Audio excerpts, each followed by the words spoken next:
Hello السلام علیکم viewers, کیسے ہیں آپ لوگ؟ امید رکھتی ہوں خیریت میں۔ آج قاری صاحب کو ہم نے پھر طلب کیا ہے کیونکہ ان کے پاس ٹائم نہیں ہوتا ہے، انہوں نے تھوڑا سا ٹائم نکالا تو ہم نے کہا ہے کہ ہم نئے سال کے بارے میں کچھ دعائیں کچھ ان کے بارے میں پوچھیں جو آپ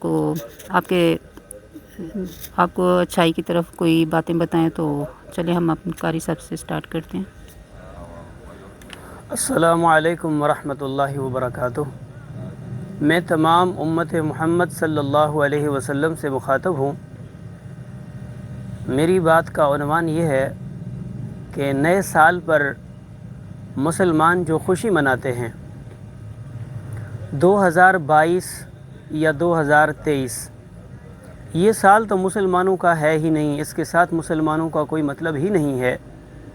یہ عیسائیوں کی تاریخ ہے، کرسچنوں کی تاریخ ہے۔ بقول ان کے وہ کہتے ہیں کہ آج سے 2022 سال پہلے حضرت سیدنا عیسیٰ علیہ السلام کی ولادت ہوئی۔ تو اس بات کے تحت ان کی تاریخ حضرت عیسیٰ علیہ السلام کی ولادت سے شروع ہوئی، جو آج تک 2023واں سال داخل ہو چکا ہے۔ اور مسلمانوں کی جو تاریخ ہے وہ پیارے پیغمبر جناب محمد الرسول اللہ صلی اللہ علیہ وسلم کی ہجرت مبارک سے شروع ہے۔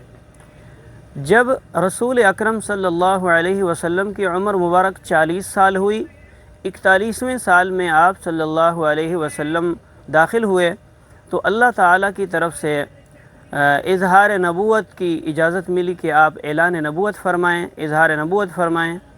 اور آپ صلی اللہ علیہ وسلم کی اعلان نبوت کے 13 سال بعد، یعنی کہ ٹوٹل عمر 53 سال بعد، اور اعلان نبوت کے 13 سال بعد اللہ تبارک و تعالی نے آپ صلی اللہ علیہ وسلم سے ارشاد فرمایا، حکم دیا کہ میرے محبوب آپ مکہ مکرمہ سے تشریف لے جائیں مدینہ طیبہ کی طرف۔ تو اس مکۃ المکرمہ سے مدینہ منورہ کے سفر کو سفر ہجرت کہتے ہیں۔ تو مسلمانوں کی جو تاریخ ہے وہ اس ہجرت کے سفر سے شروع ہے۔ آج ہجرت کے سفر کو 1443 سال گزر چکے ہیں، 44واں سال جو ہے وہ داخل ہے۔ یہ ہے مسلمانوں کی تاریخ۔ اور نئے سال پر خوشی ہمیں پیارے پیغمبر صلی اللہ علیہ وسلم کی شریعت میں تو بالکل نہیں ملتی۔ آپ صلی اللہ علیہ وسلم کی 63 سال عمر مبارک تھی، دوسری روایت کے مطابق 65 سال عمر مبارک تھی۔ تو پیارے آقا صلی اللہ علیہ وسلم کو کسی نے بھی مبارکباد نہیں دی، نہ ہی میرے آقا علیہ السلام نے کسی کو مبارکباد دی نئے سال پر۔ تو میرے محترم، زندگی کا ایک سال ہمارا ختم ہو چکا ہے۔ جس کی زندگی کا ایک سال مر چکا ہو، ختم ہو چکا ہو، اس کو تو افسوس کرنا چاہیے، اس کو تو رونا چاہیے کہ میری زندگی کا ایک سال جو ہے چلا گیا ہے، اب آئندہ بقیہ میری زندگی کتنی بچ رہی ہے۔ خوشی کرنے کی بجائے میں مسلمانوں کی خدمت میں عرض کروں گا کہ خوشی کرنے کی بجائے مسلمان کو یہ سوچنا چاہیے کہ یہ جو سال گزرا ہے، اس سال میں کتنی اللہ تعالیٰ کی نافرمانیاں میں نے کی ہیں، کون سے ایسے جرم تھے جو میں سال بھر کرتا رہا، اور 2023 اس میں شامل ہو گیا ہے، شروع ہو چکا ہے، اب تک وہ میرے غلطیاں اور گناہ میرے سے نہیں چھوٹے۔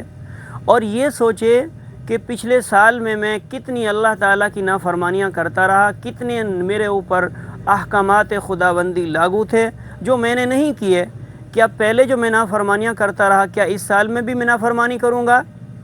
یا میں پچھلے سال جیسے نیکیوں کو برباد کرتا رہا، کیا اس سال میں بھی میں ایسے کروں گا؟ تو مسلمان تو اس بارے میں سوچنا چاہیے تھا، لیکن یہ سال کی تبدیلی پر مسلمان غیر مسلم اقوام کی طرح ناچتے ہیں، ڈانس کرتے ہیں، شور شرابہ کرتے ہیں۔ یہ سب چیز کی اسلام اجازت نہیں دیتا، نہ اللہ کے رسول صلی اللہ علیہ وسلم دیتے ہیں۔ مسلمان روز بروز اپنی قبر کے قریب ہو رہا ہے، اپنے کفن کے قریب ہو رہا ہے، وہ اللہ کی دربار میں حاضر ہونے کے لیے بہت قریب ہو رہا ہے، لیکن اس کی یہ خواہ کی خوش فہمی ہے کہ یہ کہتا ہے میں بڑا ہو رہا ہوں، یہ کہتا ہے میں نے سال پر مبارکباد دی۔ میں ایک مولانا صاحب کی بات سن رہا تھا جو اس وقت حرم بیت اللہ میں بیٹھ کر وہ بیان کرتے ہیں، مولانا محمد مکی حجازی مدظ اللہم العالی۔ ان کا ایک کلپ ہے، وہ فرما رہے ہیں کہ نئے سال پر مسلمان جو ایک دوسرے کو مبارک دیتے ہیں، یہ کافروں کی جو ہے نا عادت ہے، یہ کافروں کا طریقہ ہے، مسلمانوں کا طریقہ نہیں ہے۔ میں ہاتھ جوڑ کر تمام امت محمد صلی اللہ علیہ وسلم کے مردوں سے اور عورتوں سے عرض کرتا ہوں کہ میرے مسلمان بھائیوں اور بہنوں، فکر آخرت کی طرف آؤ۔ اللہ کے طرف ہر حال میں ہم نے وہاں جو نا پہنچنا ہے۔ اب آپ اندازہ کریں کہ ہمارے جسم پر پہنایا جانے والا کفن بازار میں آ چکا ہے، ہمارے جسم پر خوشبو لگنے والی آ چکی ہے، ہمارے لیے جو اعلان ہوگا وہ اسپیکر اور مولانا موجود ہیں، ہمیں غسل دینے والے غسال موجود ہیں، لیکن ہم ایسی غفلت والی زندگی گزار رہے ہیں جیسے ہم نے مرنا ہی نہ ہو۔ اور اسی بات کے تحت کسی نے کیا خوب کہا کہ منہ دیکھ لیا آئینے میں، پر داغ نہ دیکھا سینے میں، دل ایسا لگایا جینے میں کہ مرنے کو مسلمان بھول گئے، اوروں کو جگانا یاد رہا خود ہوش میں آنا بھول گئے۔ وہ آگے جا کر کہتے ہیں کہ آذان تو آج بھی ہوتی ہے مسجد کی فضا میں اے انور، جس ضرب سے دل ہل جاتے تھے وہ ضرب لگانا بھول گئے، اوروں کو جگانا یاد رہا خود ہوش میں آنا بھول گئے۔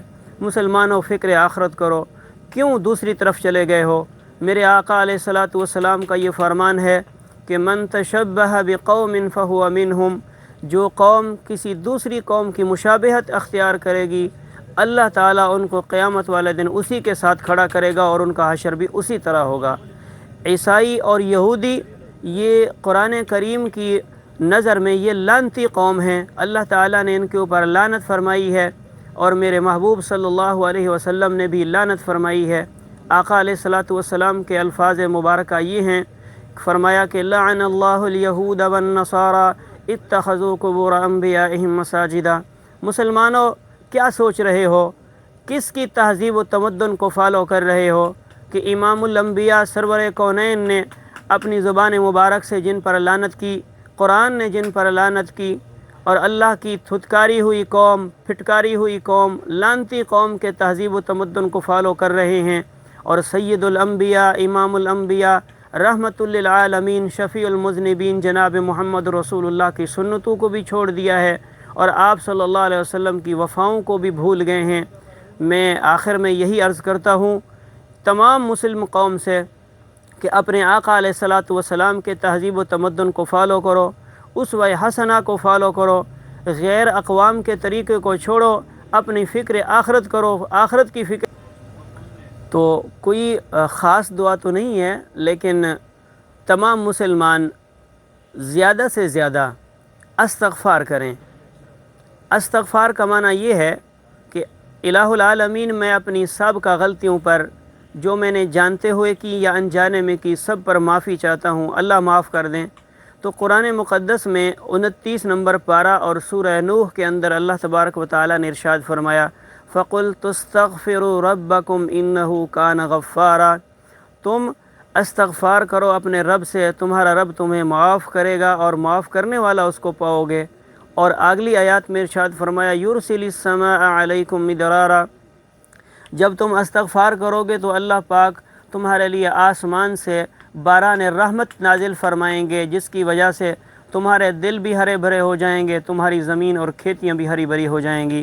اور اگلی آیات میں ارشاد فرمایا وَيُمْدِدْكُمْ بِأَمْوَالٍ وَبَنِينَ وَيَجْعَلْ لَكُمْ جَنَّاتٍ وَيَجْعَلْ لَكُمْ أَنْهَارًا، جب تم استغفار کرو گے تو اللہ تبارک و تعالیٰ تمہیں اولاد سے بھی نوازیں گے، مال سے بھی نوازیں گے، اور تمہیں رزق بھی عطا فرمائیں گے۔ تو سب سے بڑی تسبیح اور سب سے اہم تسبیح جو ہے اللہ تعالیٰ سے معافی ہے، اللہ تعالیٰ کی بندگی ہے، بندگی کرتے رہیں اور اللہ سے معافی مانگتے رہیں، اللہ تعالیٰ درگزر فرماتے رہیں۔ اور کسی نے کہا کہ زندگی آمد برائے بندگی، یعنی کہ زندگی دی تھی تمہیں بندگی کرنے کے لیے، لیکن اگلا جملہ ہے زندگی بے بندگی شرمندگی شرمندگی۔ اگر زندگی ہماری بے بندگی والی گزر گئی تو پھر اس جہان میں بھی شرمندگی، اگلے جہان میں بھی شرمندگی۔ اللہ تبارک و تعالی ہمیں آپ صلی اللہ علیہ وسلم کی سچی اطاعت کرنے کی توفیق عطا فرمائے۔ وما علینا الا البلاغ۔ جی گائز، آپ نے سنا مولانا ناصر کی بات، اور آپ کو کیسی لگی کمنٹ میں ضرور بتائیے گا۔ تو اب ہم آپ سے اجازت چاہتے ہیں۔ اوکے، اللہ حافظ۔